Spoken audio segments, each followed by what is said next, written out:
This is the Engineering Enablement Podcast. I'm your host, Abhi Noda.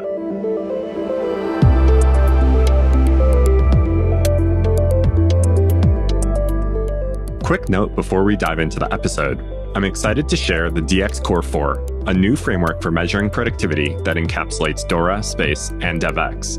We've developed the DX Core 4 through ongoing research as well as practical experience helping companies like Dropbox, Etsy, and Pfizer.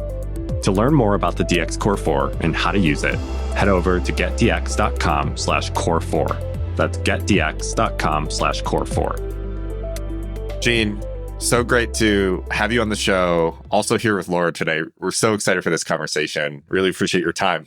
Oh, I'm so delighted to be here. And Abhi, I mentioned to you, I'm a fan of your work, and it was so great to meet you guys last year. And so delighted to be here. Long time coming. Thank you. Really enjoyed both of our times at ETLS. So thanks for all your efforts there and putting on a great event and great community. Looking forward to many fun adventures ahead, including this interview. So, Gene, we want to dive right in. You've had a storied career helping organizations with DevOps and now developer experience and helping organizations really apply these principles to transform how they work.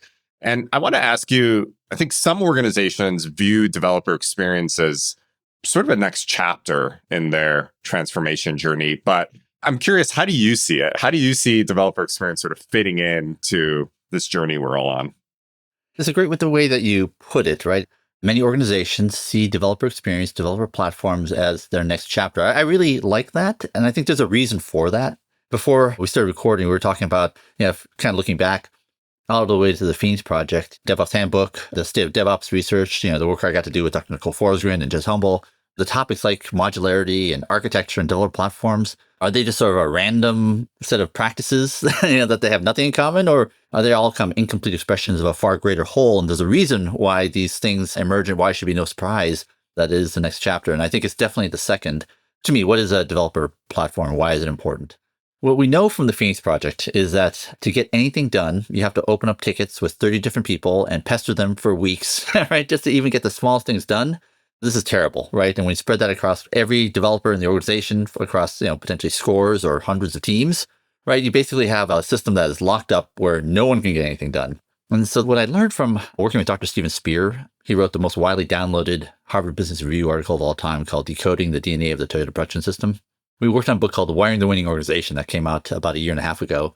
And I cannot tell you how much I learned from that. I mean, it was just the most intellectually challenging thing I ever got to do, but also the most rewarding because so many things that I kind of viewed as separate before now are obviously the same thing. And so our quest was what's in common between Agile, DevOps, the Toyota Production System, Lean, resilience engineering, platform engineering, and so forth. And our conclusion is that they're all incomplete expressions of a far greater whole. And if I can just end with one other point is that the other sort of key learning for me over the years, especially working with Dr. Steven Spear, was that the big problem now that we're all trying to solve, regardless of functional specialty domain, is the ever-growing number of functional specialties. And so what I found so amazing is that, what I learned in the book is that, one of the top examples that we use is healthcare systems, which are, especially emergency departments, which is just notoriously dangerous, right? You risk getting injured at a rate higher than skydiving or even base jumping in an emergency department.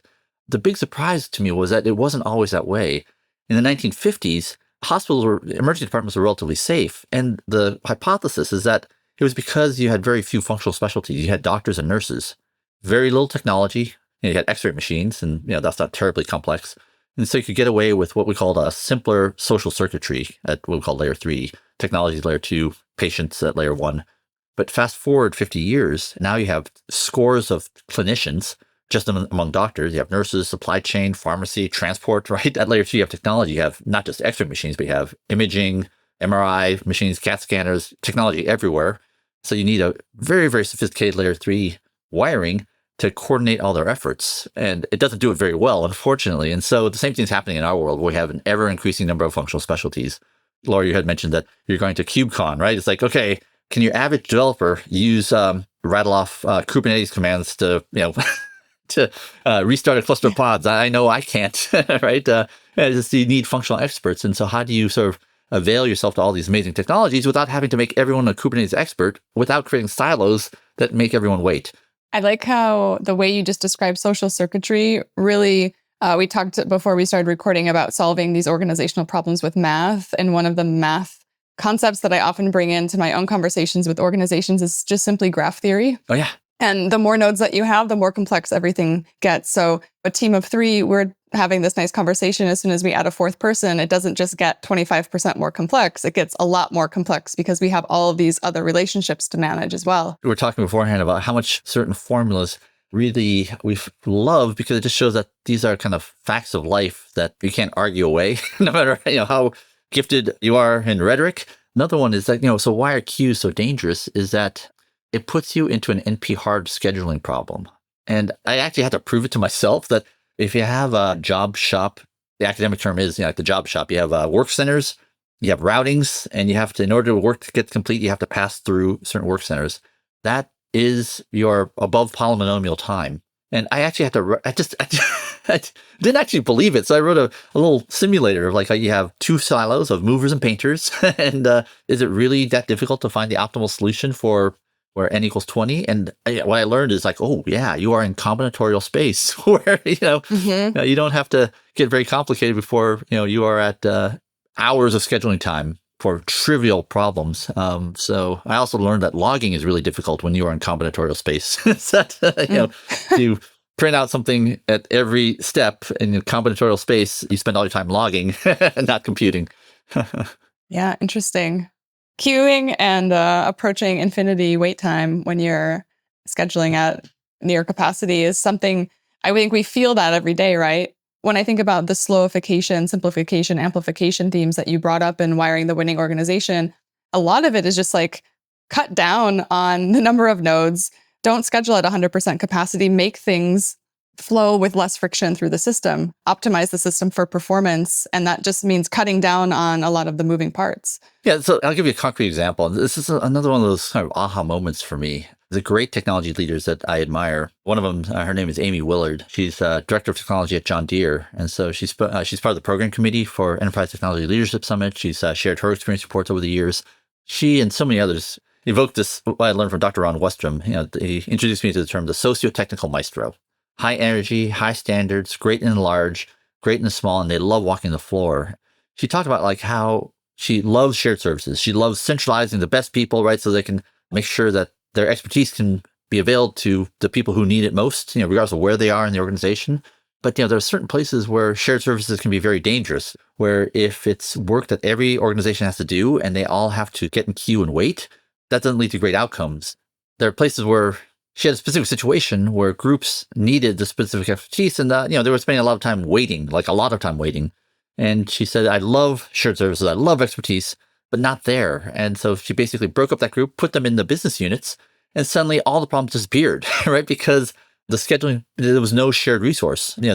Each business unit got one. It could just be naturally used however they saw fit within those groups. And for me, the big aha moment was it takes that kind of leader who kind of understands, maybe we've wired our organization wrong, right? That could be software architecture. It could be just how teams communicate and coordinate or schedule. And just by making this small change, right, that entire category of problems disappeared.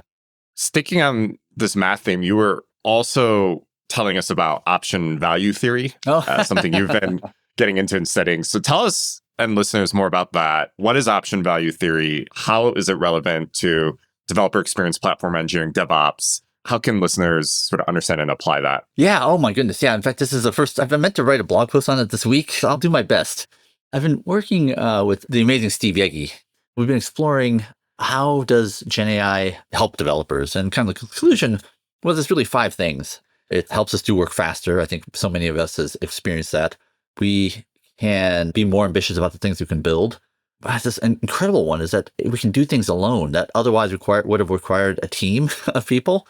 We can have more fun doing it. We have more swings at bat. And as we were talking about it, this familiar term from the past started appearing, right? It just seemed like this concept around option value.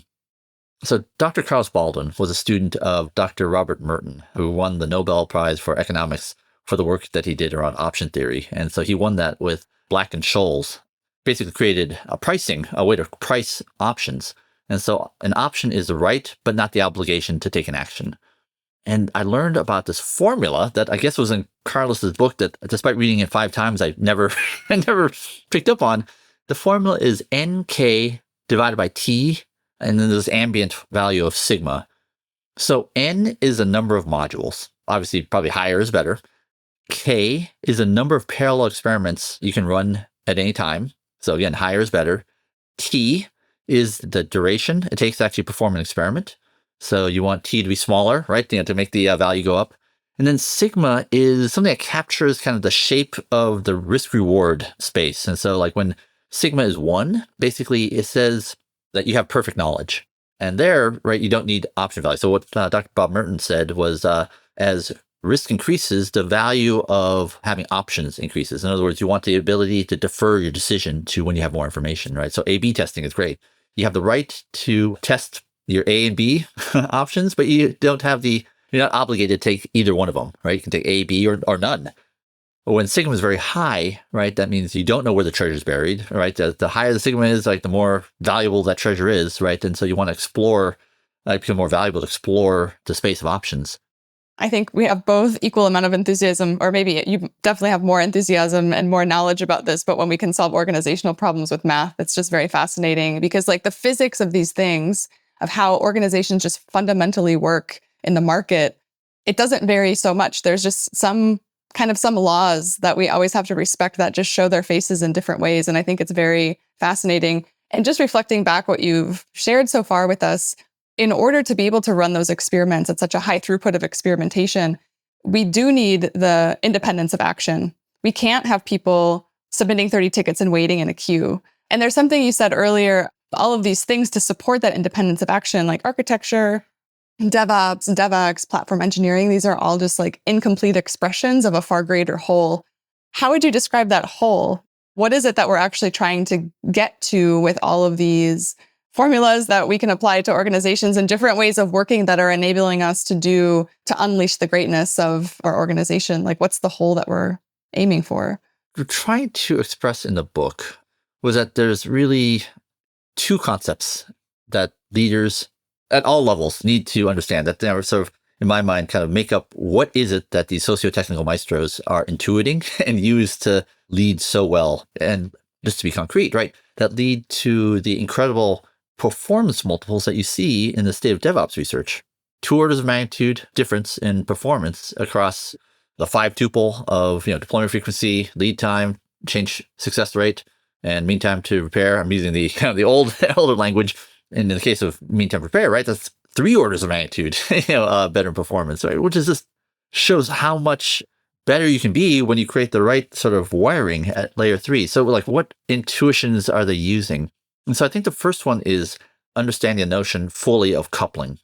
We use the metaphor in the Wiring the Winning Organization book of 2 people moving a couch. And I love this because I have tried for 20 years to understand like great software architectures. I mean, I've interviewed, in fact, the whole Ideal cast I used to run. I mean, that was 20 plus interviews just to kind of try to concretize this elusive property of like great architecture. And so here's what our treatment of it is that imagine 2 people moving a couch, Steve and Gene.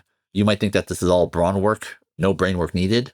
But it turns out like there's all this non-obvious problems they need to solve, like where exactly is the center of gravity to get through a narrow doorway, around which axis do you rotate, to get through a narrow winding set of stairs, right? Who should go first? Should they face forwards or backwards? And, what's amazing is that you don't need focus groups. You don't need consultants. Steve and Gene, just by picking up the couch, trial and error, fast feedback, experimentation, right? We have some confidence that they will achieve the mission. But there's all these things that leaders can do to make it more difficult or even impossible for them to achieve their goal. Like we can turn off all the lights. And, suddenly the nature of the work hasn't changed, but boy, the work will take longer. It will be more dangerous. They might damage themselves or the environment around them. But what's interesting is that there's another dimension of difficulty that leaders can introduce, which is you can introduce a lot of background noise or loud siren, loud music. And again, we're not changing the problem, but suddenly Steve and Gene can't communicate and coordinate as well. And so as leaders, we can even put in an intermediary that prevents Steve and Gene from talking directly with each other. And so suddenly, right, like you can put in a product owner or a lawyer or an account manager, or you can put in a Jira ticketing system, right? So that, everything has to be put into well-ordered forms. And what's astonishing is that we have now set up a scenario where Steve and Gene might not achieve their goal. And I think this is what happened with DevOps 15 years ago, where suddenly the deployments became so complicated. And because Dev and Ops weren't allowed to speak directly with each other, no matter how many fields you put into that Jira ticket, all right, you could not achieve the mission. The information flow so far exceeded the bandwidth given to them. And so essentially they could not work as a team. And so the couch is really a metaphor for joint cognition, joint co-creation. And so there you want things to be coupled in order to create a single coherent system. So there are some things like you want developers directly interacting with customers. You want customer observation. You want certain functional specialties embedded with the developer groups, right? Because you don't want those to go through tickets, right? Because we want that coupling to be there. But for the vast majority of things, we want decoupling, right? We want independence of action because the interfaces are known and you don't want anything between them actually degrades independence of action. And so I love this because it's understandable. I wish I had known this like 10 years ago. Laurie, to your other point, what's the other missing piece is that you had mentioned the three mechanisms of performance, slowification. There are some problems, the most consequential problems you don't want to solve in production. You want to solve them in planning and practice. And then the second one is about simplification. You divide up and partition problems so they're smaller, so they can be simpler, easier, and faster to solve and safer, right? Modularization is a great example of that. And then you want amplification. You want to create a system where weak signal failures are not suppressed or extinguished. You want them to be amplified, so that problems can be better detected and corrected, or better yet, even prevented. And I think those three mechanisms really are a pretty complete description of what all the things that we talk about in DevOps, lean, production system. I find it very parsimonious and very satisfying. I want to ask you, in regards to these coordination problems that we're discussing here, earlier you talked about how platform engineering, developer experience, these concepts are partly aimed at this idea of self-service and faster feedback loops. One thing we see a lot of leaders grappling with is how many of these problems are truly solvable through tooling as opposed to changing culture, changing organizational behavior. How do you think about that bifurcation and the best ways of tackling these problems in organizations? Yeah, that's a great question. And I think I have kind of two primary responses. So what I gained a lot of confidence in working with Dr. Stephen Spear was the notion is that layer 3 is the difference maker. In our community, right, we know about the joint venture with between Toyota and General Motors. The famous NUMMI plant was this previously the site of the worst performing auto plant, not just in North America, but probably around the globe in Fremont, California. The remarkable story is that same plant, when it was a GM plant, when in this joint venture, within a year became one of the best performing plants, on par with the best plants in Japan. What changed?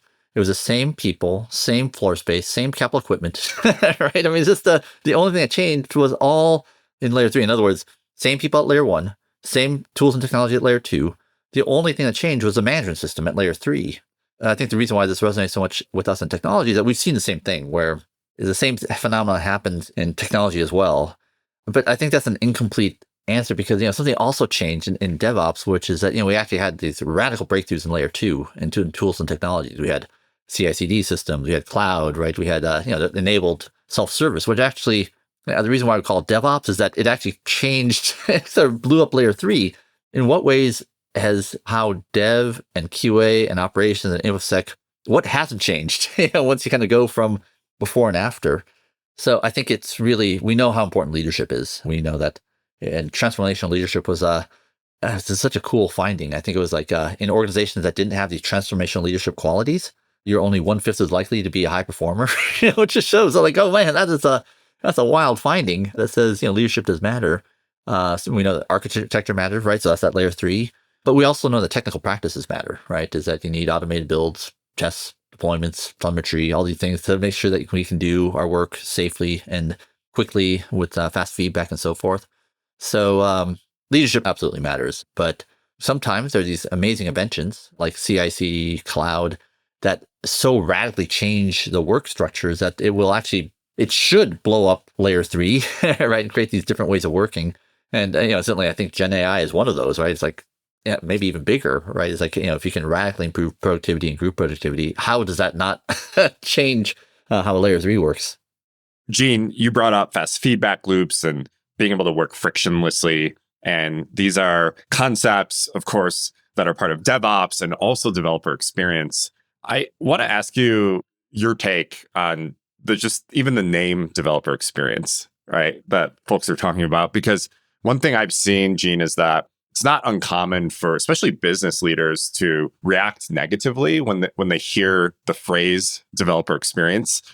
One leader I spoke to recently said, developer experience sounds like, please coddle me, like please coddle the developers. I want to get your take on this. First of all, how would you frame developer experience to a leader and the importance of it? And also, is developer experience just a poor name for these concepts? To this mythical person, I would say, yeah, let's explore what not having it looks like. And I think that was really the thought experiment that was the unicorn project is, the notion that you can take the best engineer in the organization, Maxine, and strand them in the desolate wasteland of the Phoenix project. It has years of technical debt, and the best engineer can't build, can't test, can't deploy, can't get logs, can't get license keys, can't do anything, despite the fact that she's like the smartest person in the organization. That doesn't sound very good. Right? It sounds actually terrible. If development is where the value creation happens, you want those people to do their work easily and well. Right? I think that was one of the key takeaways of the Wanting to Win the Organization book. Leaders enable people in their organization to do their work easily and well. If developer experience means helping the hundreds or thousands of people that drive the majority of value creation in the technology value stream, not platforms aren't important and not that Kubernetes is important, but the value creation is no doubt in ideation, research, design, and development. And a critical prerequisite for that is that they need to be able to get quick feedback on the work, which requires so much of what platforms need to deliver. And so all those things that we talked about, what naturally belong in platforms, about logging, CI/CD, environment creation, getting a dev environment, right? Those things you don't want developers to have to do by themselves because they're not going to do it very well, which is why you need world-class experts in these areas. And just to share a story, I mean, oh my gosh, if my most frustrated times is grappling with configuring CI/CD pipelines, my build image went out of date. And I was so proud that I actually got to implement this feature. Turns out like for 10 years, every button that I've done in JavaScript is wrong. The hitbox is the text, not the button. And I was like, oh, that's why it's so hard to click. So I fixed that in 7 minutes. And then it took me 4.5 hours to deploy because my Node.js build image was out of date and I didn't know how to make a new one. I have so many stories where like I just wanted to do one thing and then got caught in the barbed wire of the environment. I'm sure I'm not the only person to have run into that problem. Anyway, so that's why DevX and dev productivity is so important. Yeah, definitely not the only person to run into that problem. And when you think about those interactions that every developer has and you multiply it across entire organizations, I think the positioning of DevX, Abhi has the anecdote of like, please coddle me. And I like your take of like, let's imagine a world without developer experience. I often talk about it as like a ping pong and beer problem.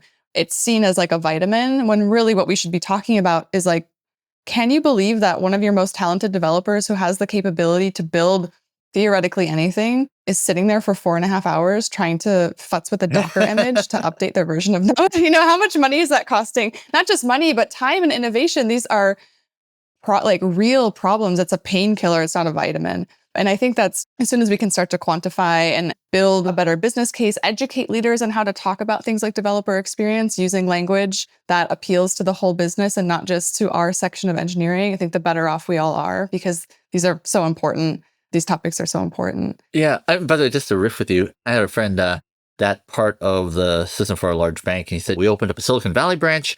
We hired the best developers from the Facebook, Amazon, Netflix, Googles. We found that most quit within the first 30 days because they were still waiting on laptops. They were still waiting on environments, right? Like this, and taking compliance training. That was just this big problem that, that people were people were forced to face. Right? It's like, okay, we can't even hang on to the best people we hired because of exactly those reasons. Yeah, it's a real problem. I want to switch gears a little bit, Gene, and I'm thinking about being in the room at ETLS in Las Vegas this past August. And I think this was your introduction to Steve Yegi's talk about the death of the junior developer. You're very bullish on AI. And I remember kind of the introduction to that talk of saying like AI is just fundamentally changing the way that software teams are going to be composed. And then getting into this idea of the death of the junior developer because we have AI tools to kind of augment skills of developers and the shape of our organizations are going to change fundamentally.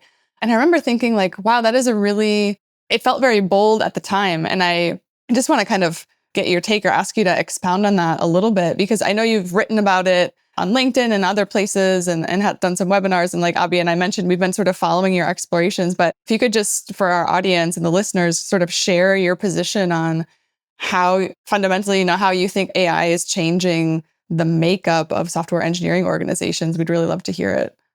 Okay, first off, I'll say I'm having more fun now than I've had in a long time. Maybe it's like been 12, 13 years from the early DevOps days.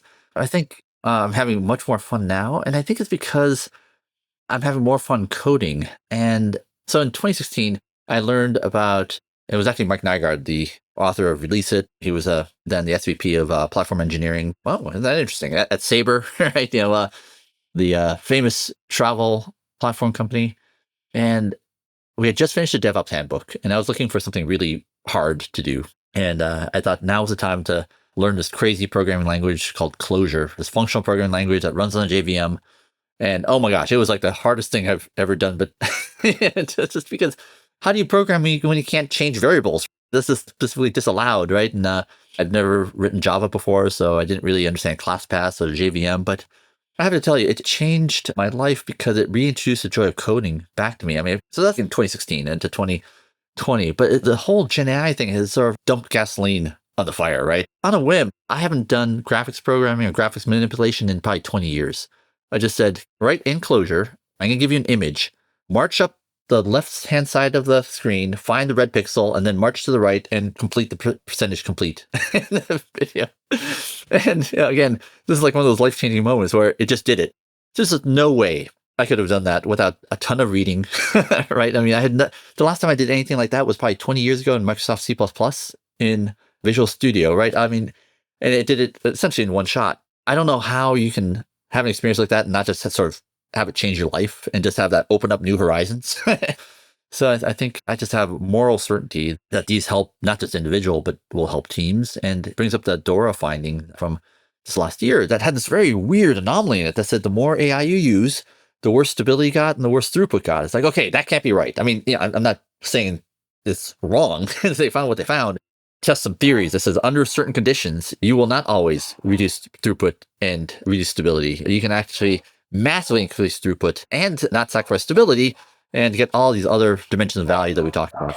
So Gene, I want to get really specific about this phrase, the death of the junior developer, because I think it is kind of sensational, right?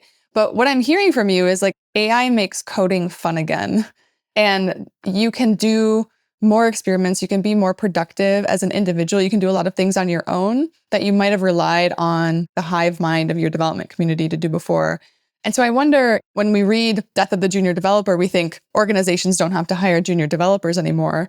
I wonder if that's part of it, but also that junior developers aren't going to be junior for as long anymore because their learning is just so accelerated. Can you get a little bit more specific about what you mean really with the death of the junior developer? Yeah, in fact, Steve came up with a follow-up post that I thought was great. He called it the death of the stubborn developer, right? And maybe it's not the junior part. I think there's three things that you touched on. One is that I do think that, and we're hoping to test, that people's hiring habits are changing. People's hiring is changing. And I think a great anecdotal example comes from Steve Yegi, head of data, that built a data experimentation platform in an afternoon. But what's remarkable is that in the previous year, this would have been a summer intern project for a college student. So great for the head of data, but bad for that summer intern who could have had this amazing project to work on, right? That could have shaped his or her career. The second thing is something that Dr. Matt Bean, he actually, after Steve's post came out, he reached out to me and said, we have got to talk. Because it turns out he's been studying what he calls a novice's optional problem. And so for 15 years, he's been studying surgeons. And so for centuries, maybe more, surgery has always required three hands. And so this is a very natural place for a senior surgeon and a junior surgeon to work together, right? Good for the senior, they can get the work done. Great for the junior, right? For all sorts of reasons. But with the advent of surgical robots, right, now the senior surgeon has the third hand. And what's happened, and this happens across so many domains, is that the novices become optional. And because they take 10 times longer, they actually have more accidents. Any operational-minded person will say, don't let the junior get time on the surgical robot because time is money and we don't want lawsuits. And so this actually starves the path for juniors to become seniors. And so without kind of someone with a longer term view, their route basically has evaporated. And then the third thing is the notion that DevOps with CI/CD and cloud forced that layer 2 caused layer 3 to get reconfigured.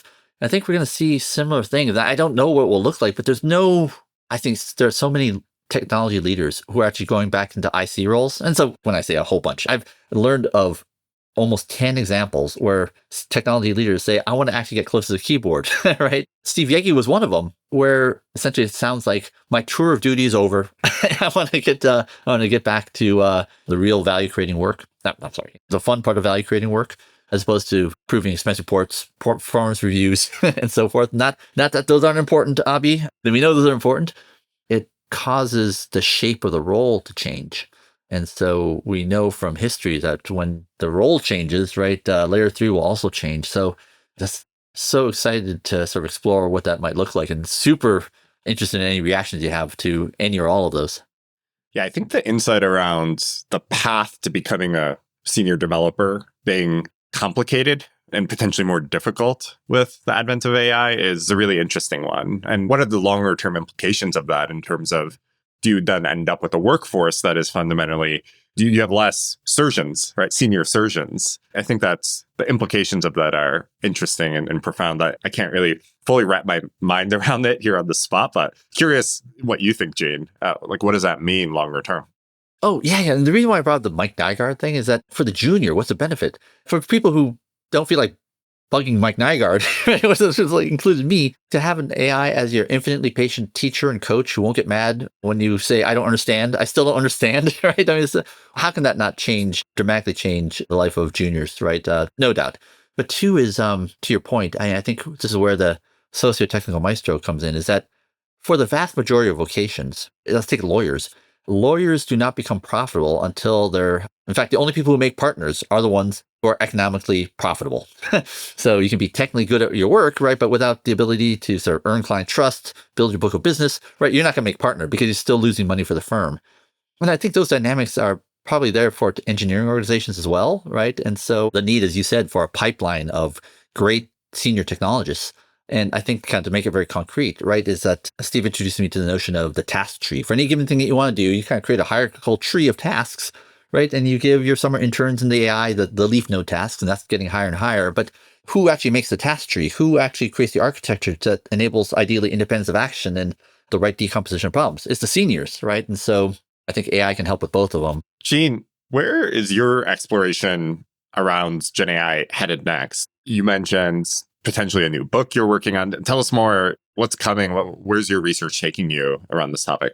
So for me, I mean, I just have so much enthusiasm about revisiting Dora and seeing if we can actually kind of change the instrument so that we can find the signal that we know has got to be there, right? To help developers, both the individual developer and get some hints on what it does to the layer 3 of everything around developers. So super excited about that. Two is, I can't believe I'm working on another book. I think for some of us, after you finish a book, it would take something really interesting to get you to write another book. That actually happened to me talking with Steve Yegi. He said he wanted to write a book on the CHOP handbook, how to use chat-oriented programming to help developers do what they want to do. And when I heard about that, against all my expectations, I said, oh my gosh, can I help? So we're on a crash course to try to get our first draft done in a week. And this was a couple weeks. And it's just been so fun because here's two guys who love using GenAI for developers, for doing development work, trying to explore how much can you get away with writing, right, in a way that makes you do better work, get it done faster, have more fun doing it, be more ambitious of what can be built, and be very proud to put your name on it. And so the parallels between CHOP, chat-oriented programming, and CHOW, chat-oriented writing, and maybe star, chat-oriented .star, right, has been super interesting. And sort of the meta learnings around what are the common underlying principles of how you use these LLMs it's been really, really fun and wild. It has been, like I said, I'm having more fun now than I've had in maybe in my entire life. Gene, we've really enjoyed having you on the podcast as a guest.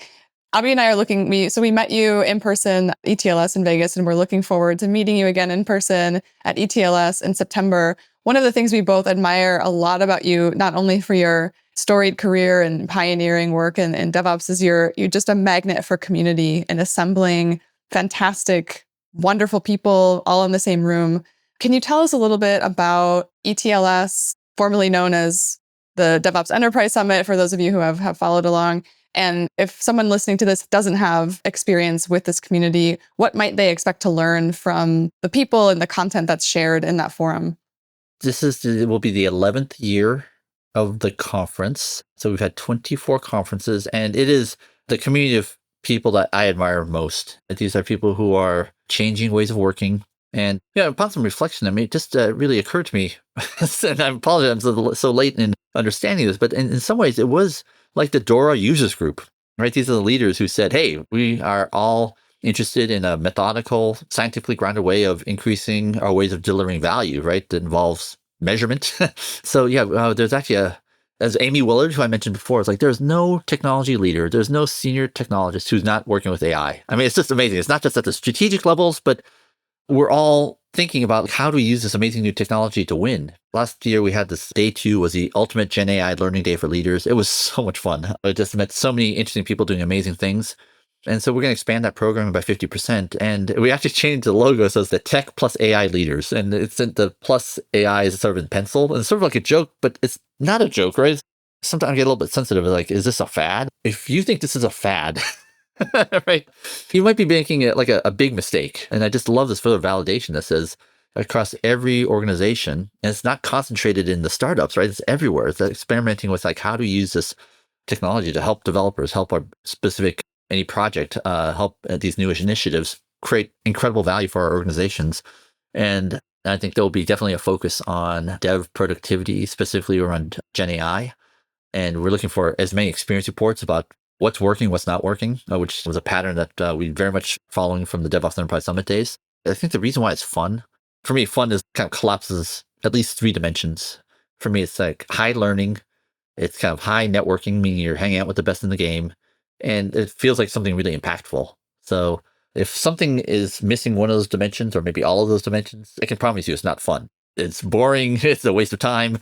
The goal is really to sort of create that magic where everyone is learning something super, super important, impactful. Right? You're hanging out with the best in the game, and everyone knows that it's good for them as a person, as leaders, for the teams, for their careers, and also great for their organizations as well. Gene, echoing what Laura said, thank you so much for all that you've done for the community and the industry. And thank you so much for your generosity and spending time on our show today and sharing your perspectives and insights. This is really valuable conversation. And again, really appreciated your time. Oh my gosh, it's so great to do this with you finally. And I really want to thank both of you. It was great meeting you. It was amazing. And Laura, thank you for getting your amazing clients to DevOps Learn. The 2 talks from Pfizer were absolutely fantastic and testament not just to them, but also your amazing work. So again, thank you.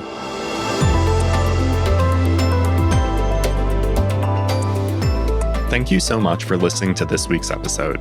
As always, you can find detailed show notes and other content at our website, getdx.com.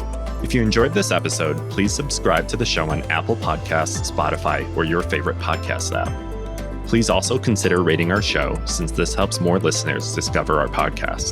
Thanks again, and I'll see you in the next episode.